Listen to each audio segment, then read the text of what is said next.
Je salue l'Église au nom de Jésus-Christ. Que le Seigneur vous bénisse richement pour vous êtres sacrifiés.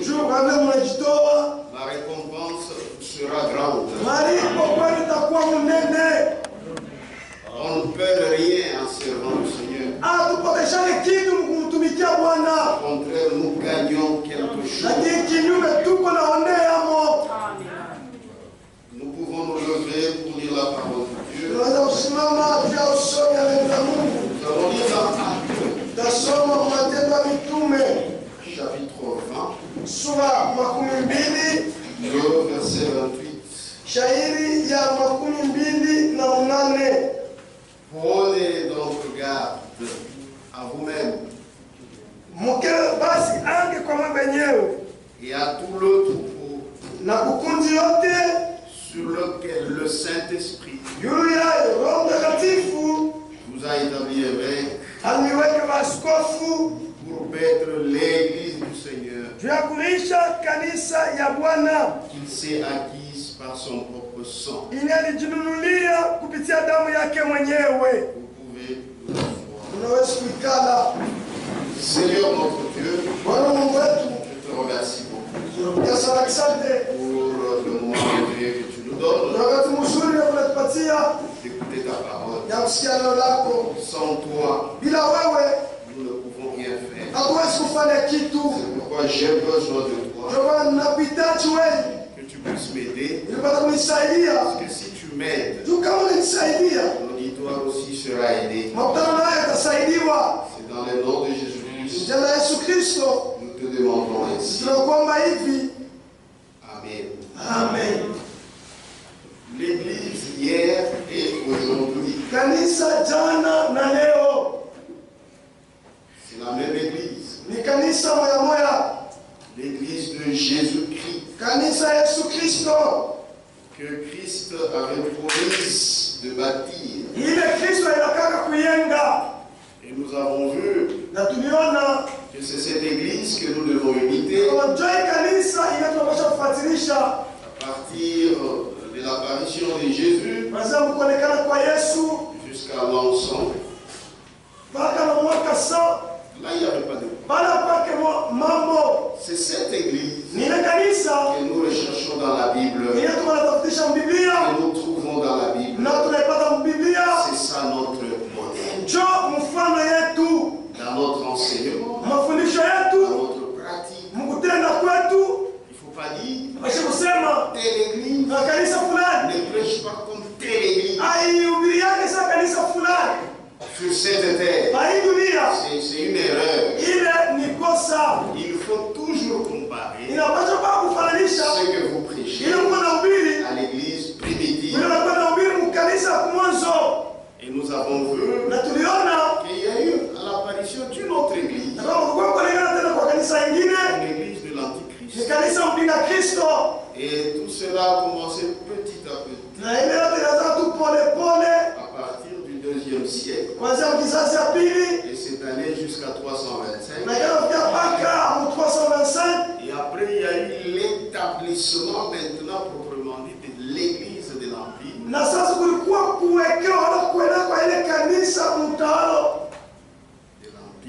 Entre le 4e et le 5e siècle. Amen. Il ne s'agissait plus de l'église de Jésus-Christ. C'était l'église de l'Antichrist qui a aussi commencé à dominer. C'est pourquoi nous avions montré le mercredi, nous avons parlé de cette invention qu'il a faite de la Trinité. Et aussi hier, nous avons ajouté une autre chose. C'était la nouvelle naissance. La nouvelle naissance, c'est dans cette église. C'est une autre chose. Et hier, nous l'avons vu. Et c'est différent de la nouvelle naissance qui est dans la Bible. Et nous avons vu hier. C'est la vérité. C'est que vous devez comprendre que cette église de l'Empire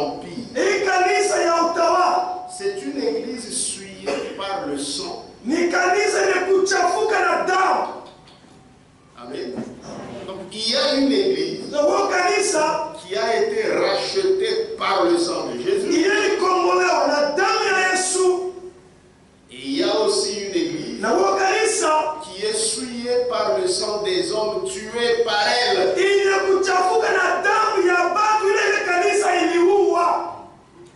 Ça, il faut savoir ça. Parce que quand on ne connaît pas ces petites choses ici, vous serez attiré par n'importe quel gourou.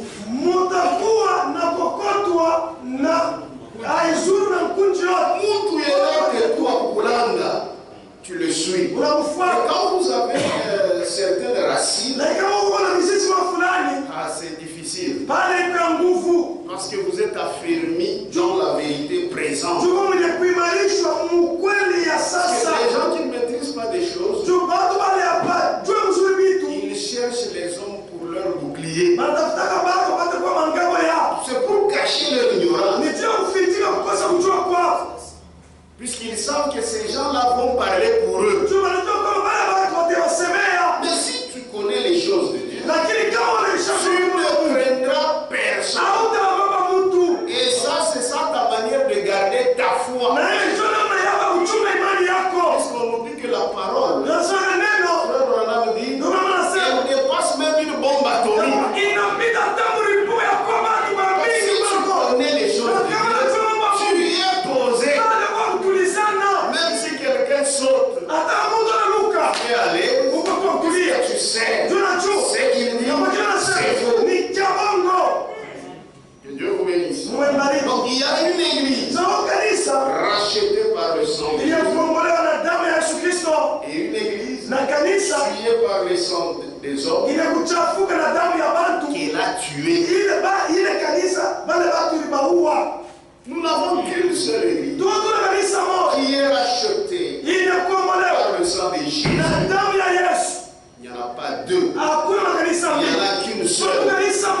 Et cette église ne doit pas vivre de n'importe quelle nourriture. Ça doit vivre de toute parole qui sort de la bouche de Dieu. C'est pourquoi j'ai lu cette écriture. Prenez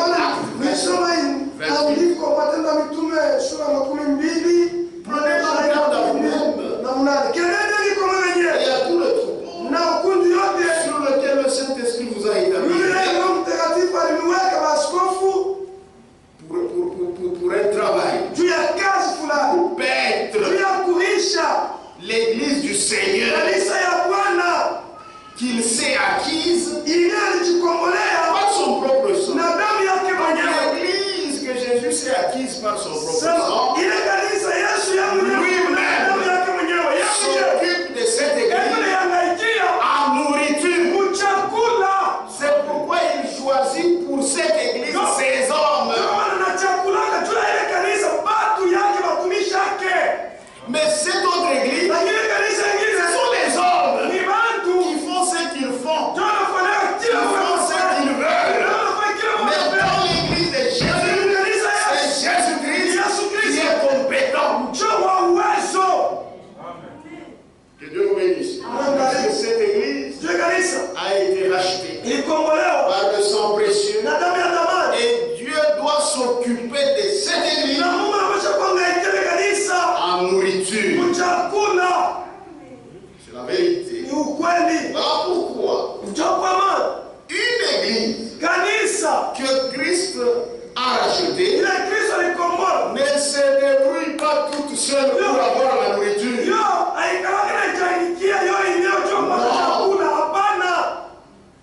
C'est le Saint-Esprit qui s'occupe de sa nourriture. C'est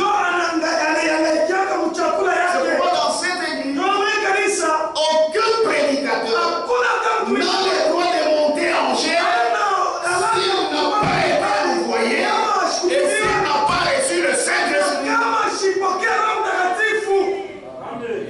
Même si lui-même s'improvise, Dieu ne le reconnaît pas.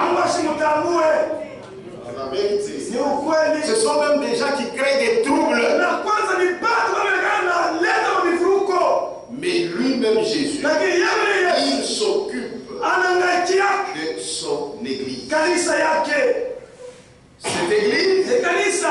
a été rachetée par le sang de Jésus. Et elle est aussi gardée par ce même sang-là.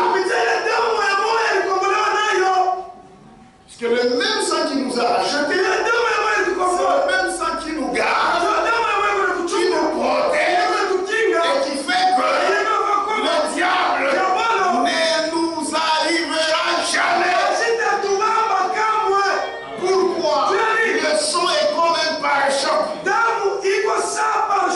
Et quand le diable voit ça, il se dit, il se souvient de l'œuvre que Jésus a accomplie à la croix.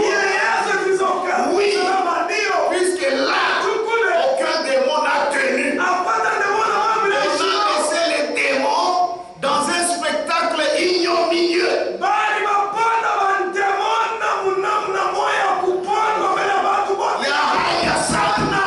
Parce qu'ils ont été vaincus. Amen. Cette église, elle est protégée. Elle est couverte par le sang de Jésus. Je crois quelque part, Frère Branham dit, l'église, c'est quoi? Il dit l'église, c'est celle qui est couverte par le sang. Puisque sans le sang, personne ne peut tenir. Même quand nous disons, je suis saint, ce n'est pas par toi-même. Qui est saint ici? En commençant par ici. Mais lui, quand Jésus nous regarde, s'il nous regarde seulement au travers de la parole, personne ne tiendra. Puisque la parole, ce sont des exigences qu'il faut faire. Il faut être correct. Il faut être ceci. Qui peut arriver à remplir cela? Tu peux être même dans l'église, les mauvaises pensées t'arrivent. Tu es dans l'église, mais les mauvaises pensées t'arrivent. Et tu lis là-bas. Personne n'est parfait par lui-même. C'est seulement par Jésus-Christ. C'est pourquoi le son est important pour cette église. Dans les eaux de séparation. Les eaux de séparation. Page 8.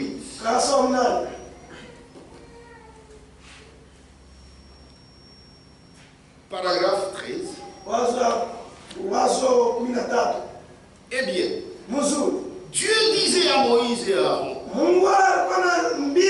Aaron, comme ils étaient prophètes et sacrificateurs, Moïse, le prophète, Aaron, le sacrificateur, il disait, eh bien, je veux que vous alliez prendre une génisse.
Parce que toi, tu peux être parfait comme Dieu. C'est lui-même Dieu qui donne ce moyen pour être parfait. Dans Hébreux chapitre 10, on continue. Paul essaye d'expliquer que la loi qui possède un nombre de biens à venir et non l'exacte représentation des choses ne pouvait jamais amener l'assistant à la perfection. Parce que Dieu regardait à travers le sang de l'animal. Maintenant, il regarde à travers le sang de son fils. Donc maintenant, il regarde à travers le sang de son fils. Ma soeur, ne crains pas. Il te regarde à travers le sang de son fils.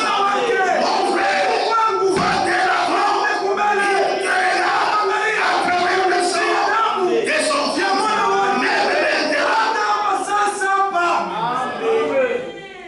Que Dieu vous bénisse. C'est la vérité. Il te regarde. Paul essaye d'expliquer que la loi qui possède il nombre de biens à venir et non l'exacte représentation des choses ne pouvait jamais amener l'assistant à la perfection. Parce que Dieu regardait à travers les choses. Mais maintenant, il regarde à travers le sang de son fils. La perfection d'Abraham. La perfection vient par Jésus-Christ. Dieu Abraham a dit, eh bien, je ne suis pas parfait à vos yeux. C'est ça la vérité. Moi, je ne suis pas parfait à vos yeux. Tu vas me citer. Il est chic. Je ne suis pas parfait à vos yeux. Il se peut que vous ne soyez pas parfait à mes yeux.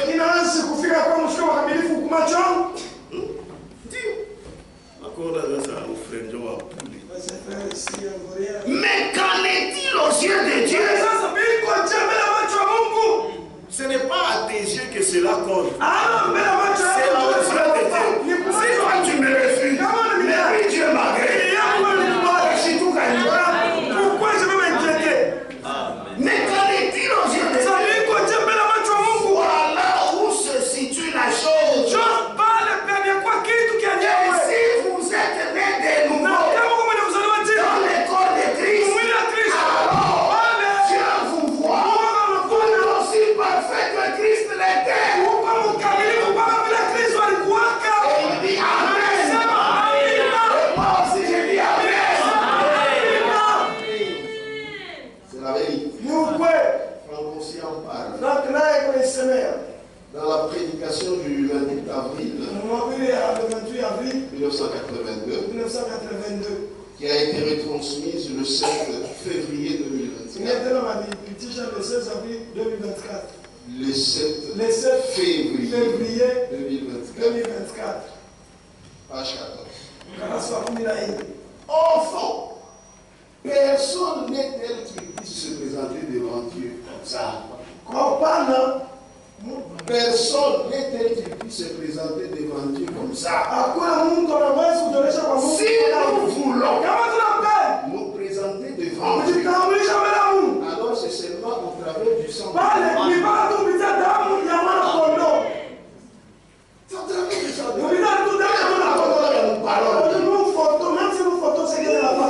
Dieu est pour aller ça même ici. C'est pas bien. Il a nous ça que nous faisons. C'est ça nous lisons la parole. Mais la personne qui nous pardonne. Si nous voulons nous présenter devant Dieu, alors c'est seulement au travers du sang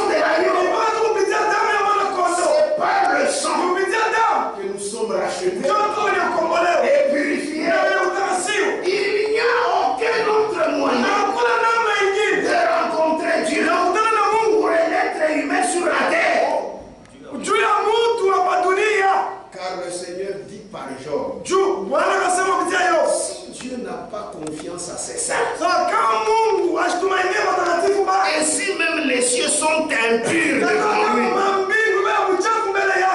Job 15. Verset 15. Devant Dieu le Saint, tout est fondamentalement impur. Même ici, sans le sang de Jésus. Impur, impur. Ne nous faisons pas d'illusions. Mais il y a une troupe qui est purifiée, à qui le péché et la faute n'ont pas été imputés, parce que le sang de l'agneau parle en leur faveur. Une troupe qui a été graciée par Dieu, visitée par Dieu, et qui a reçu le pardon. C'est quelle troupe? C'est nous. Que Dieu vous bénisse. Donc le sang, c'est pour nous. Le sang est encore là. Le même sang qui nous achète, c'est le même sang qui nous couvre, le même sang qui nous protège. C'est pourquoi nous n'avons pas peur des sorciers, puisque nous sommes sous le sang. Que Dieu vous bénisse. Donc pour cette église, rachetée par le sang, amen. Le sang continue à les protéger. Le sang est encore sur le trône de grâce, dans le lieu très saint.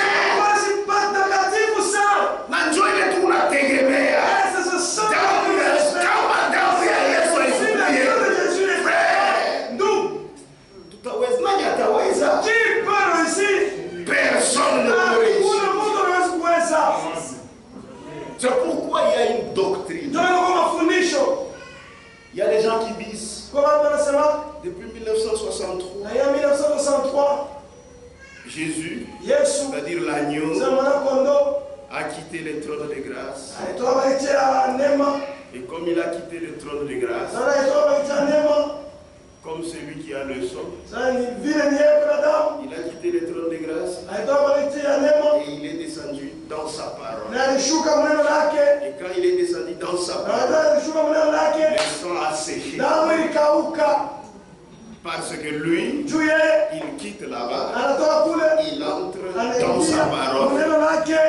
C'est-à-dire, le sang devient la parole. C'est faux. Puisque d'abord, le sang, c'était dans le lieu très saint.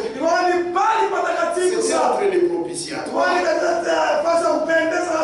C'est ça le trône de grâce. Ce n'est pas que l'agneau était sur le trône de grâce. Non, c'est le sang qui est sur le trône de grâce. Que Dieu vous bénisse. Et ce sang nous protège jusqu'à aujourd'hui. Même quand nous serons enlevés, les vierges fortes qui resteront pendant le temps de la tribulation, le sang sera là. Et c'est dans ce sang qu'ils vont laver leurs robes. Donc ne négligez jamais le sang. Amen. C'est ça notre grâce. C'est la vérité. Puisque la parole, telle qu'elle est, elle condamne tout le monde. Qui peut réussir? Personne. Mais sans le sang de Jésus, qui tiendrait? C'est pourquoi il a fallu que Dieu se fasse un homme. Que Dieu vous bénisse. Donc cette église qui est rachetée par le sang de Jésus, le sang là continue à la protéger. Et ce sang parle en la faveur de cette église. C'est pourquoi toi-même, regarde-toi au travers du sang. Tu regardes ici la sœur au travers du sang. Ce qu'elle a fait, est-ce que ça dépasse les sangs?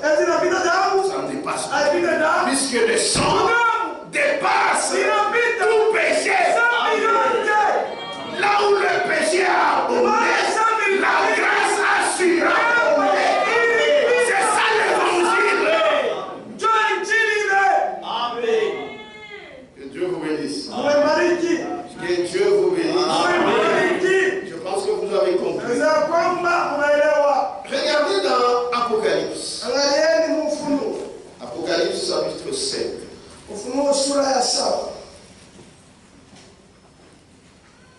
À partir du verset 9.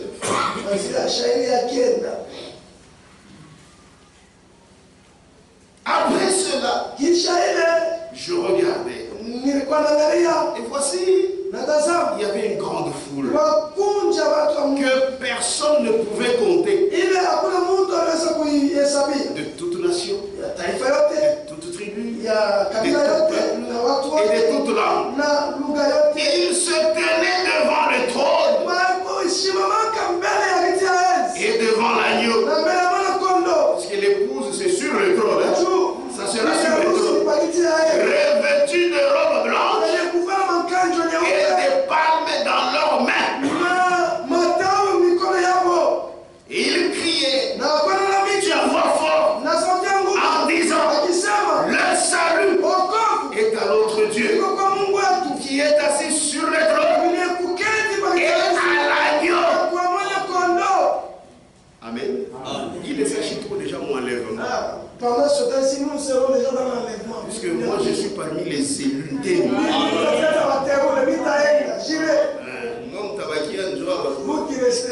L'un des vieillards prit la parole et me dit: ceux qui sont revêtus de robes blanches, qui sont-ils et d'où sont-ils venus? Je lui dis: mon Seigneur, tu le sais. Et il me dit: ce sont ceux qui viennent de la grande tribulation. Ils ont lavé leurs robes et ils les ont blanchis dans le sang de l'agneau. Voyez, le sang sera là. Que Dieu vous bénisse. C'est important. Lettre circulaire d'octobre 2013. Page 6-7. C'est Franck. La doctrine disant que l'agneau aurait quitté le trône de la grâce en 1963. Lorsque frère Branham prêcha sur l'ouverture des sceaux et qu'il descendrait dans le message, qu'il descendrait dans le message, et fausse. C'était l'effroyable malentendu. L'agneau n'était pas du tout sur le trône. L'agneau se tenait entre les trônes et les 24 vieillards. Il donne l'écriture. Et je vis au milieu du trône et des 4 êtres vivants et au milieu des vieillards un agneau qui était là comme immolé. Apocalypse 5-6. Sur le trône était assis celui qui vit éternellement et l'agneau alla et prit le livre de sa main droite.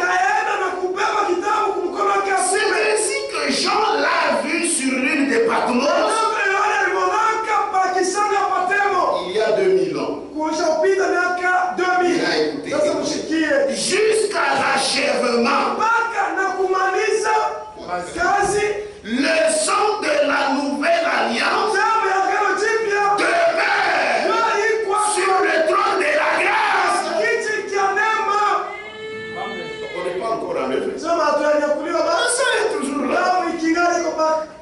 Jusqu'à l'achèvement, le sang de la nouvelle alliance demeure sur le trône de la grâce. L'âge de l'alliance dans le lieu très saint. Exode 25, 17 à 22. Lévitique 16. C'est là. Qu'en tant que souverain sacrificateur et médiateur de la nouvelle alliance, le Rédempteur a offert son sang. C'est là qu'il reste jusqu'à ce que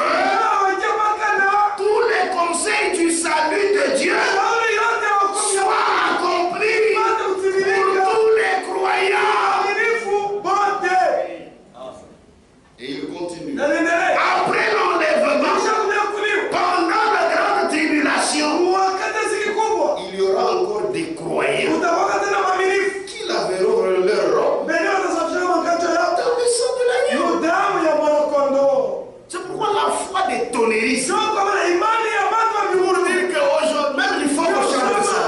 Oh, la grâce coule encore. La grâce coule encore. La grâce de Dieu aujourd'hui, c'est quoi? Le sang de Dieu aujourd'hui, c'est quoi? Le sang, c'est le message de l'heure. Il y a Bongo. C'est faux. C'est un mensonge. C'est un mensonge. Nous ne croyons pas ça. La parole, c'est la parole. Le sang, c'est le sang. L'esprit, c'est l'esprit. C'est la vérité. Ni ukweli. Après l'enlèvement, Nishakulia. pendant la grande tribulation, Wanasema kubwa. il y aura encore des croyants Tawatela mamini. qui laveront leur langue Wanasema dans le sang de l'agneau. mudamu ya mwana kondoo. C'est ce que nous avions lu. Yale tulisoma. Que Dieu vous bénisse. Tumebariki. Alors vous voyez Sasa unaona qu'il y a ya kwamba cette église hii kanisa qui est rachetée par le sang. iliyokombolewa na damu, C'est l'église du Nouveau Testament. kanisa la Agano C'est Jipya, ce sang qui les na rachète. ile damu C'est le même sang damu ya moyo qui nous garde. inayotuchunga Même ceux de nous hata pale katikati yetu qui vont rester. hata waji Puisque l'église aujourd'hui, kanisa leo c'est nous qui croyons le message de rétablissement. ujumbe ya kurudisha vitu kwa mwanzo.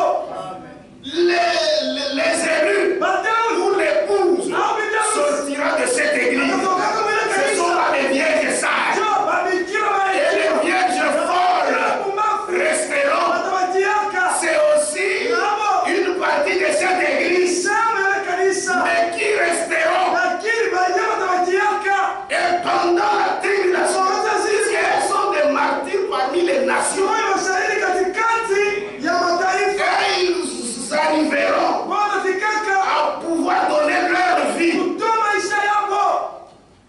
Mimi sipende nibakiririe kule. Soma nimepale sema Sababu ni chinja hapo kata. sasa nimegojea. Mimi Yesu anakuwa shemambe. Shinde ala bila hiyo. Pourquoi je dois être sérieux? Kwa kwa sérieux. Oui frère. Ndio Mungu. Même à cette époque-là, Bila wakati. ceux-là qui resteront Watawajiaka. parmi nous, Katikati ya parmi l'église, le sang sera là itakuwa pour vous. juu yenu. Que Dieu vous bénisse. Mwebariki. Je pense que c'est clair. Nasema kwamba iko wazi. Voilà l'église rachetée par le sang. Kanisa ile ndio kukombolewa na Le damu. même sang qui le rachète. Damu ambayo Le inakomboa. même sang continue à le protéger. Damu ambayo inaendelea kuwachunga. C'est la vérité. Ni ukweli. C'est ça l'église. Jo kanisa Sauvée imekombolewa par le sang. na damu. Là, il y a une église Sawa kanisa qui a commencé au 2e siècle ilianza mlizazi ya pili et na qui a été établie pendant le 4e et 5e siècle. ineliwekewa mkizazi ya 4 na 5. C'est ça l'église souillée par le Jo sang. kanisa imekuchafuka na damu. Des gens qu'elle a tués. Ya watu yeye aliua. Apocalypse 17. Ufunuo sura 17. Qu'est-ce qu'on est ensemble? Eti kwa pamoja. Apocalypse 17. Ufunuo sura 17. Verset 6. Sharia 6. Et je vis Na nikaona cette femme ule mwanamke ivre du sang des saints mwenye kulewa na damu ya watakatifu et du sang des témoins de Jésus. na damu ya washuhuda wa Yesu. Et en la voyant, Na mkimwona je fus saisi d'un grand étonnement. nikashikwa na mshangao kubwa. Cette femme d'Apocalypse 17, Ule mwanamke wa Ufunuo sura 17. c'est cette église de l'Antéchrist. Sio kanisa ya mpiga Kristo. Ça n'a rien à faire avec les choses de Dieu. Haina tena mambo ya kumliko wa Le Mungu. frère Franck explique que c'est celle qui a reçu la semence étrangère. Tu Mungu anakusema kwamba njoo ile kanisa la Engendrer des faux enfants de juu ya Dieu. kuzaa watoto wa Mungu wa Mungu. Amen. C'est la vérité. Ni kweli. Maintenant, après avoir inventé Sasa kisha kutumu sa divinité, umungu wake. comme on a vu, Sasa tuliona cette divinité, ile utatu wa Mungu c'est fini. unaishi.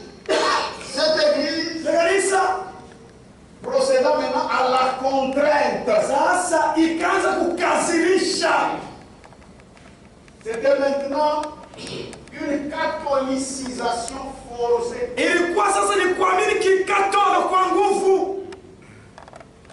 C'est ainsi que la persécution a commencé. Na ndio sasa mateso kufuaswa kukanza. Au nom de cette divinité, ils ont maintenant tué cette église. C'est l'antéchrist a tué. Amen. Ça n'a rien à voir avec l'église de Jésus-Christ. Dans Apocalypse 12, jamais. Il y a des gens à Tassamba. Quelqu'un il parle de l'Apocalypse 17. L'Apocalypse 17. Nous comptons les autres et amour. L'Apocalypse 17. Ceux-là que Dieu a prévus dans l'éternité, quand ils entendront, ils sortiront. Amen. Amen. Apocalypse 98. Ça, c'est le temps de la correction. Et ceux qui sont de Dieu retourneront.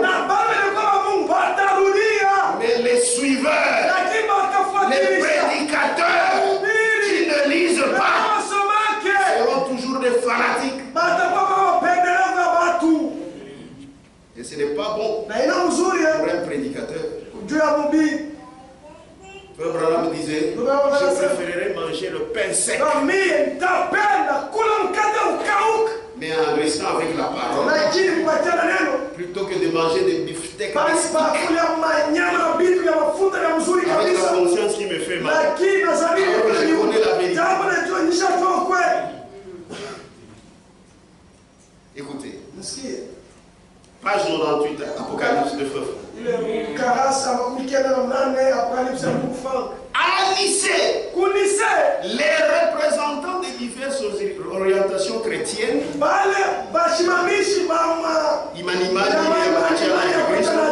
se rassemblaient et discutèrent violemment. C'est avec l'aide de l'État qu'au 4e et 5e siècle, la première confession chrétienne organisée devint église d'État. En réalité, elle ne fut pas fondée par Christ.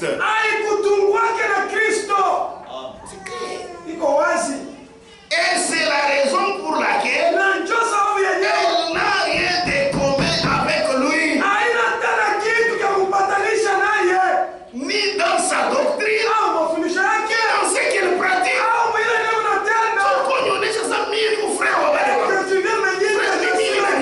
Qu'est-ce qui vous a piqué? Qu'est-ce qui vous saisit?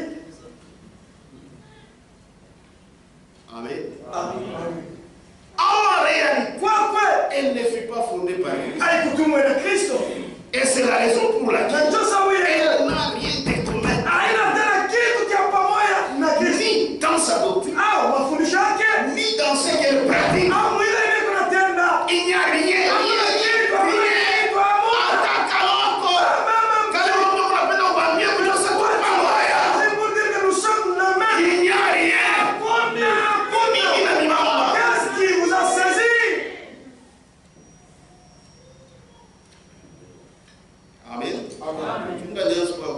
Laissez-moi seulement lire. Si je commence à parler, je vais... Il y a beaucoup parlé dans ma bouche. Dans cette bouche. Oui, qui nous a dit. Nous sommes tout frères. Disons seulement. Christianisme traditionnel. Christianisme traditionnel. Page 31. Grâce à Makuta Tunamoya. Écoutez. Parce que l'Empire romain était présent partout. L'église de l'Empire pouvait mettre en jeu tous les moyens temporels.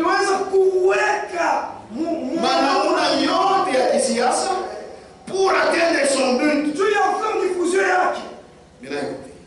En réalité, une christianisation n'eut pas lieu Aina kufanishiwa Mukristo njo ilikuyaka hapo. Mais bien une catholicisation du monde d'alors. Lakini kukazirisha kuamini mafundisho ya Katolika ya ile wakati ni kusema haikuwa kufanya watu bakwe ba Kristo, mais ilikuwa ni kufanya watu bakwe ba Katolika mudunia mzima ya ile wakati. Les peuples ne deviennent pas des croyants en Christ par la prédication de l'évangile. Kama wewe histoire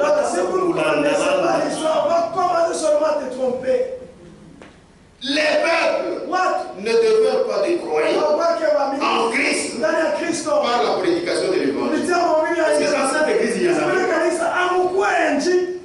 ils furent en fait contraints d'accepter la religion d'État. La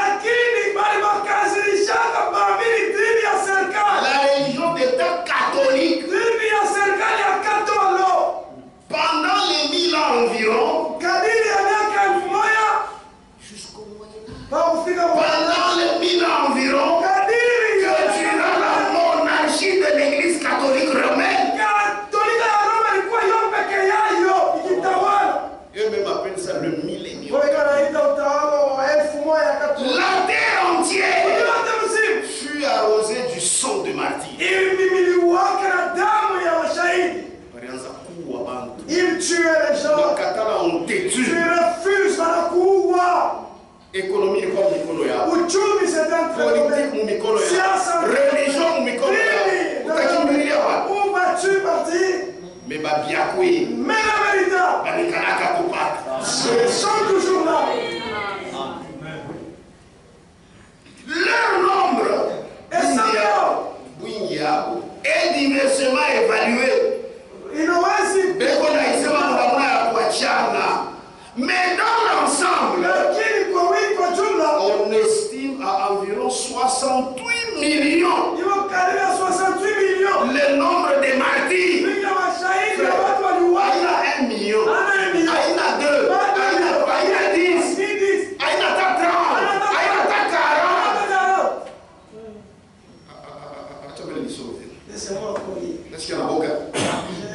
Mais dans l'ensemble, on estime environ 68 millions.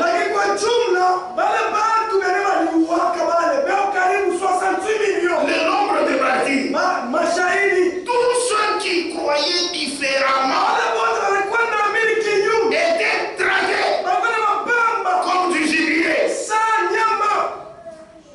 Frère, même si quelqu'un tombe dans la fosse, vous ne pouvez pas l'attaquer comme un rebelle. Non, toi aussi tu as des démons. Puisque pour relever quelqu'un, il faut avec beaucoup d'amour. Quand quelqu'un ne tolère pas celui qui croit autrement que lui,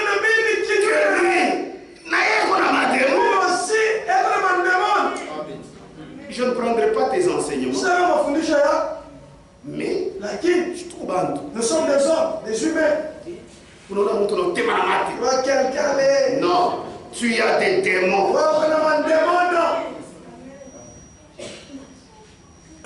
Amen. Tous ceux qui croyaient différemment étaient traqués comme du gibier. Même la contre-réforme jésuite a été l'occasion de verser le sang en utilisant les moyens du monde. Loyola a dit il faut choisir des gens très intelligents,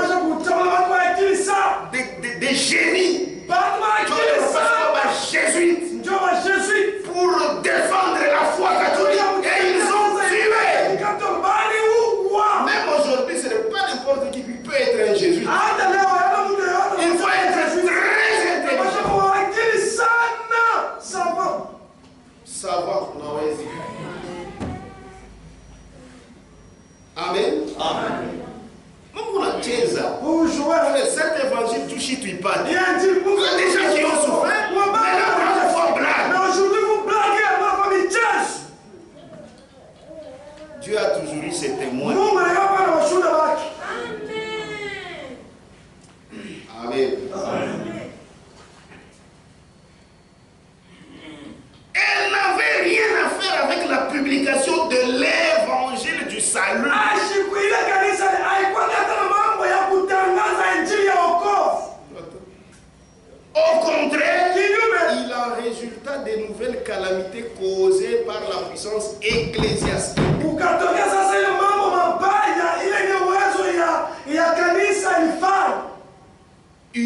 puissance laïque.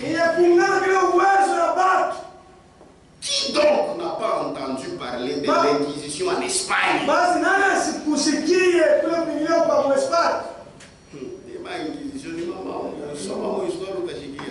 Des procès inventés aux sorcières et des leurs morts sur le bûcher. Il faut la bioua. Ma frère m'a sommé. Les frères ne lisent pas. Amen. Un prédicateur, frère Branham me conseille, avant de dire quelque chose, lis-le d'abord de toi-même. Je ne peux pas venir ici avec des histoires que j'entends ici. Jamais. Toi, je connais ma responsabilité.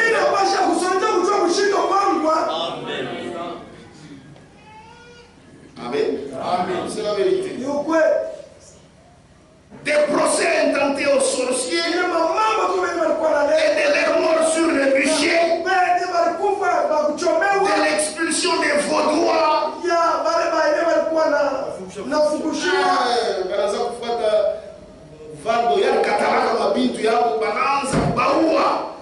Et la foi des Ménonites, de la persécution dans toute l'Europe, de ceux qui avaient une foi différente.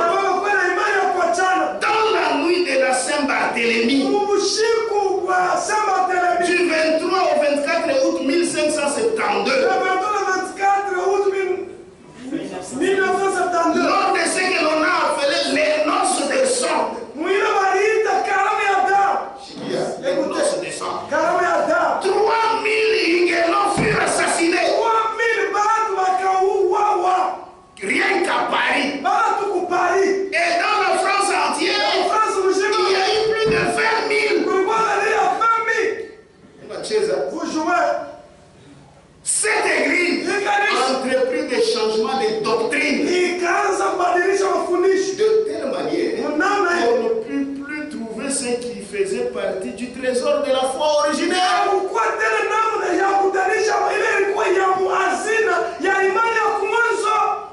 Et Jésus jusqu'à 100. Il y a église primitive. Allez détruire tout. Ce n'est pas l'église de Jésus. L'église de l'Antichrist. La lecture des Saintes Écritures fut interdite sous peine de châtiment. La Bible. Tu meurs. C'est fini pour toi. Il est déjà assez bouleversant de constater qu'en particulier des juifs et des chrétiens croyant la Bible furent brûlés avec la Bible qu'ils lisaient. Nous n'en sommes à toute Bible. Je lis la Bible seulement. C'est pourquoi la liberté que nous avons aujourd'hui. Remercions Dieu. Dieu sait pourquoi il veut achever son œuvre. On a sur la Bible. Sur le bûcher, on te brûle. Avec la Bible qu'il lisait, par cette église de Rome. Pourquoi celle-ci doit-elle donc tant craindre la Bible?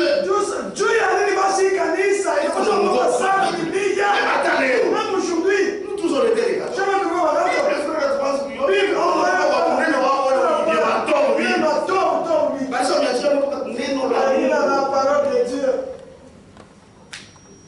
Donc, lire la Bible, c'est seulement eux qui doivent la lire.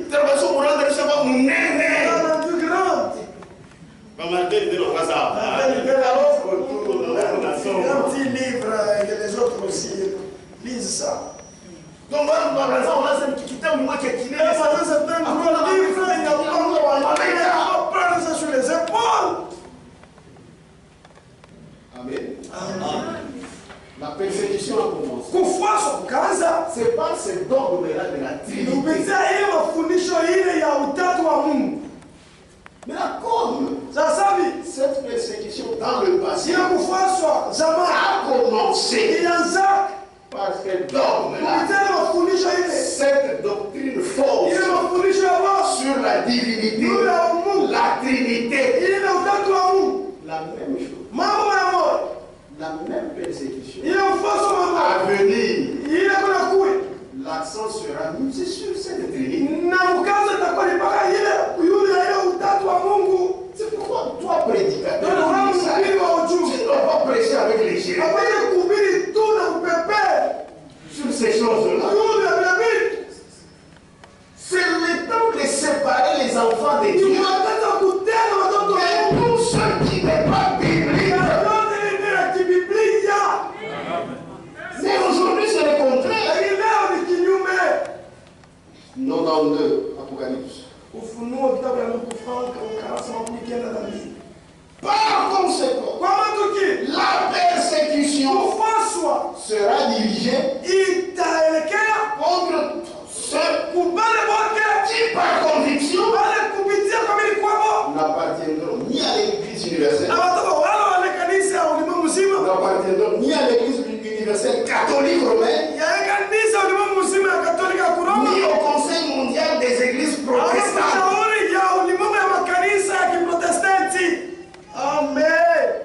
Il est pour la seule marijuana. Ça viendra encore. C'est pourquoi tu es né. Amen. Donc, parlez-moi. Ils sont tous seuls. Catholique. Ils ne sont pas dans l'église catholique. Le Conseil mondial des églises. C'est un problème. Puisque nous, quand nous allons partir, parmi nous, il y a des gens qui restent là. C'est ça la pièce de fort. Amen. Tu vas dire à ta hôte, il m'a ça, nous réaliser. C'est pourquoi il n'est pas une vie de négligence.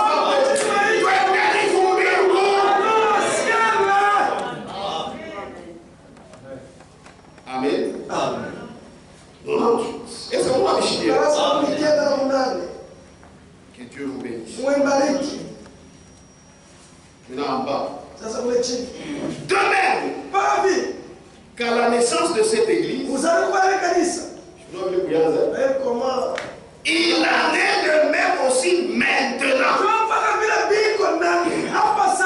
Lors de l'union des confessions catholiques et protestantes. Parce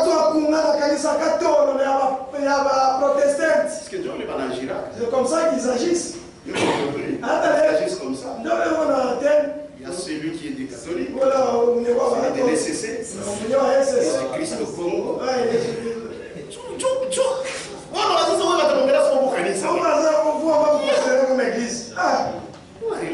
Vous vous trompez.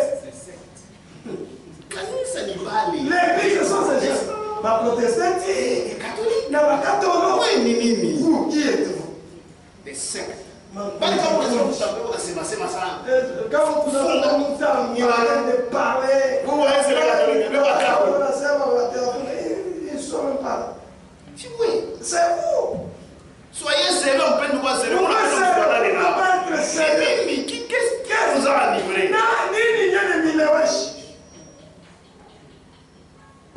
Amen. Amen. De même qu'à la naissance de cette église, il en est de même aussi maintenant. Lors de l'union des confessions catholiques et protestantes, ce dogme de la Trinité, inventé par la religion catholique, sera établi comme un devoir absolu pour tout chrétien.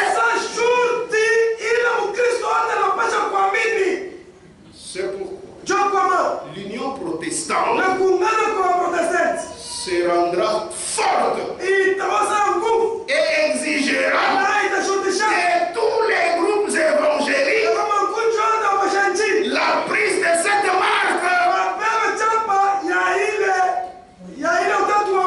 C'est alors que l'État aidera l'Église.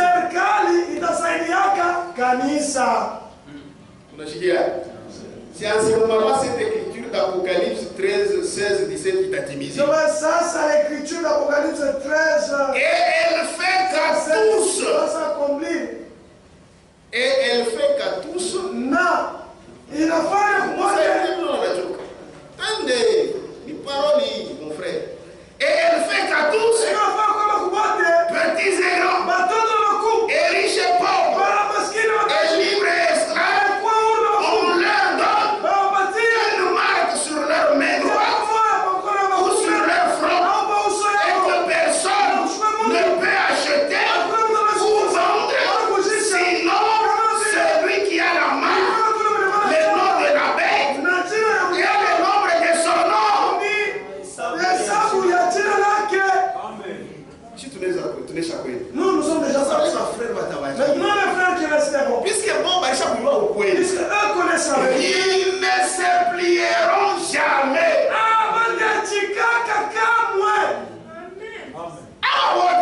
Les autres ici.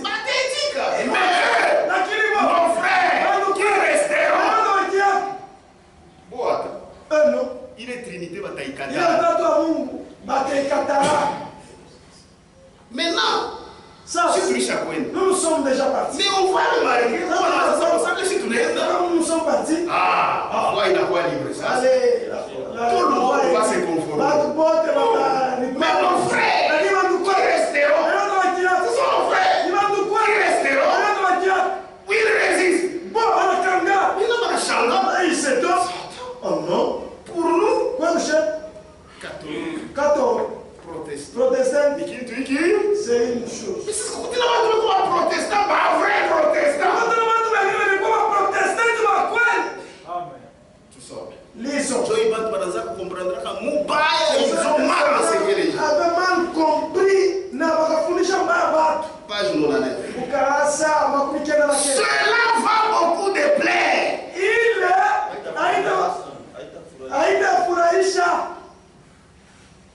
Il itamuchukiza sana, j'aimerais comme ça. Cela va beaucoup de plaire au Conseil mondial des églises. Puisque le Conseil mondial des églises sont non catholiques. Cela va beaucoup de plaire au Conseil mondial des églises.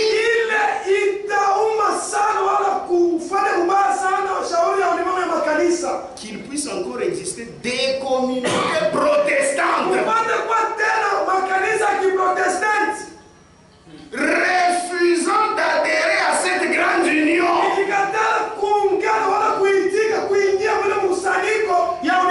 Mais les gens comprenaient ici qu'il y a pas de Makanisa. C'est ceux de nos frères qui vont rester. Ils auront leur communauté et refuseront. Amen. Ce seront donc ceux qui croient en un seul véritable Dieu. Nous sommes déjà partis. Nos frères un seul véritable Dieu. Je compte une trinité. Ce seront donc ceux qui croient en un seul véritable Dieu éternel, lequel s'est révélé en Jésus-Christ, notre salut et notre délivrance. Ils rejetteront l'Antichrist parce qu'ils reconnaîtront Christ pour être la seule tête. Nous sommes déjà partis. Vous Pour les négligents, et pour commencer encore à combattre. Et cette guerre-là, nous la refusons. Ce dogme caractérise l'image de la fausse connaissance de Dieu et de Christ. C'est la raison pour laquelle cette institution a déjà dans le passé, comme aucune autre coalition, versé à flot le sang par la persécution des croyants et des personnes pensant différemment d'elle. De même à nouveau, ceux qui n'accepteront pas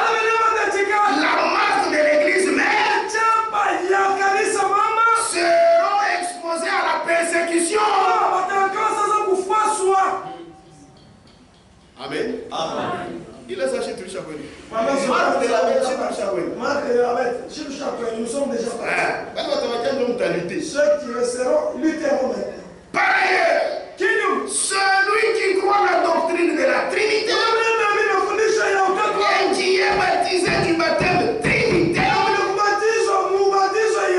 porte automatiquement la marque de la bête. Il parle de 1000 périodes.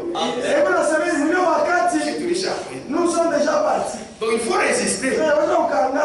Si vous prenez cette doctrine, marque de la bête, ce n'est pas maintenant. Puisqu'il y a des gens qui sont encore là. Ils sortiront. Mais ils n'ont pas osé. Peut-être quelqu'un de la dénomination qui a écouté ceci. il croit. Il sort. Mais il est pas